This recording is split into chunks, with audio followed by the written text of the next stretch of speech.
Magandang umaga, Pilipinas. Narito ang latest kay Bagyong Uwan at sa magiging pagtayo ng ating panahon sa araw na ito. Base sa pinakahuling datos, nakita ang sentro nito sa layong 280 kilometers kanluran ng Itbayat, Batanes. Taglay pa rin ito ang lakas ng hangin na umaabot sa 95 kilometers per hour near the center at gustiness na 115 kilometers per hour. Nasa severe tropical storm category pa rin ito at malakas pa rin ho itong bagyo. Samantala ang kanyang movement ay north-northeastward at 10 kilometers per hour at kung makikita nga po natin, nasa labas po ng ating area of responsibility ang kanyang sentro. Pero bahagi ng kanyang diametro ay nakakaapekto pa rin sa ilang bahagi ng northwestern section ng Northern Luzon. Maya-maya nga lamang ho ay iisa-isahin natin ang mga lugar kung saan ay nakataas ang ating tropical cyclone wind signal number 1. Yung trough nito ni Bagyong Uwan patuloy din nagdudulot ng maulap na papawrin at mga kalat-kalat na pagulan at pagkidlat-pagulog sa natitirang bahagi pa ng Ilocos Region maging sa Cordillera Administrative Region. At base na nga po sa track na ipinalabas po nating 5 a.m. bulletin, makikita nga po natin na sa mga nakalipas na oras ay northeastward o pahilagang silangan na ang kanyang pagkilos.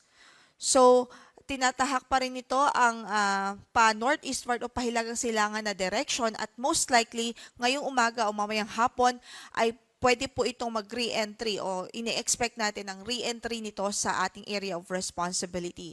Papasok kung itong muli sa ating PAR and then ine-expect natin magla-landfall ito sa southwestern section ng Taiwan. Ibig sabihin, most likely sa mga susunod na oras at susunod nating bulletin, posible po na may signal pa rin tayo o meron pa rin tayong lugar na kung saan ay may signal number 1 pa rin dahil maaari pa rin mahagip ng diametro ang ilang bahagi ng extreme northern Luzon. So ayun, generally, northwestward ang kanyang magiging movement. Magla-landfall po ito sa southwestern portion ng Taiwan. And then mag-emerge siya dito sa Ryukyu Islands hanggang sa makalabas po siya ng ating area of responsibility. At dahil nga po magla-landfall ito sa landmass ng Taiwan, ine-expect natin sa mga susunod na oras at araw ay unti-unti din ho itong hihina hanggang sa maging remnant low pressure area na lamang po ito paglabas ng ating area of responsibility. So patuloy po tayong magantabay sa magiging updates ng pag-asa ukol dito sa bagyo dahil as I mentioned po, meron pa rin mga lugar na itataas pa rin natin ang tropical cyclone wind signal number 1 kahit na ito ay papalayo na po ng ating area of responsibility. Depende po sa magiging proximity niya at depende sa kung saan po yung magiging hagip ng ilang bahagi niyang kanyang diametro. Samantala, signal number 1 pa rin ngayon as of 5 a.m. bulletin sa Batanes, sa Babuyan Islands, particular host dito sa mga isla ng Calayan, Dalupiri at Fuga. Sa northwestern portion naman ng Ilocos Norte ay nakataas din ang signal number 1 sa mga municipalities ng Burgos, Bangi, Pasukin, Dumalneg at maging sa Pagudpud. So sa mga nabanggit nating lugar, pinag-iingat pa rin natin ang ating mga kababayan. Hindi pa rin po pwedeng maging kumbaga relax dahil may mga pag-ulan pa rin na pwedeng maranasan doon at pagbugso po ng hangin. Pagbugso-bugso ng hangin na pwedeng umabot hanggang sa 61 kilometers per hour. So ibig sabihin present pa rin ang hazards dito sa mga lugar na ito kung kaya't ingat pa rin po tayo, maging vigilant pa rin at maging alerto sa ating kapaligiran.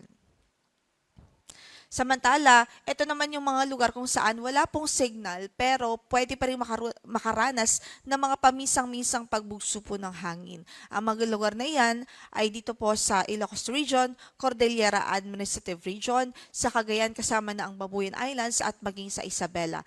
Sa araw po na yan o for today po yan. And then for tomorrow, posible pa rin ang mga gusty winds dito sa Batanes at maging sa Babuyan Islands. Kaya ingat pa rin ho ang ating abiso.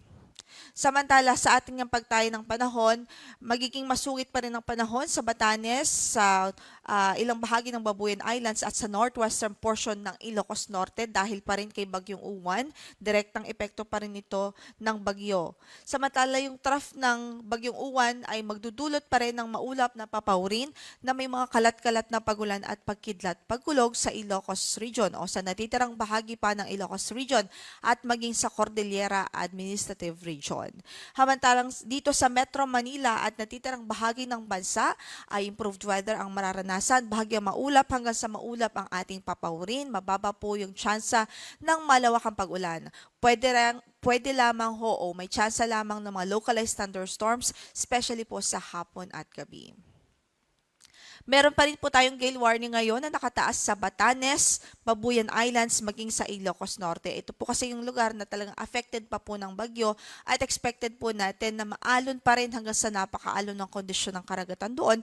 Kaya hanggat maaari ay hindi pa rin ho ina-advise o nire-recommendang pumalaot yung maliliit na sasakyang pandagat dahil delikado pa rin ang kondisyon ng ating karagatan doon. Samantala, ang sunrise natin for today is 5:56 in the morning at ang sunset natin mamaya ay sa ganap po na alas 5:25 ng hapon. Yan mo ang latest mula dito sa Pag-asa. Ang next bulletin po natin will be at 11 a.m. Mamaya ho yan, kaya't patuloy po tayong magantabay sa updates po. Ito si Lori de la Cruz Galicia. Magandang umaga.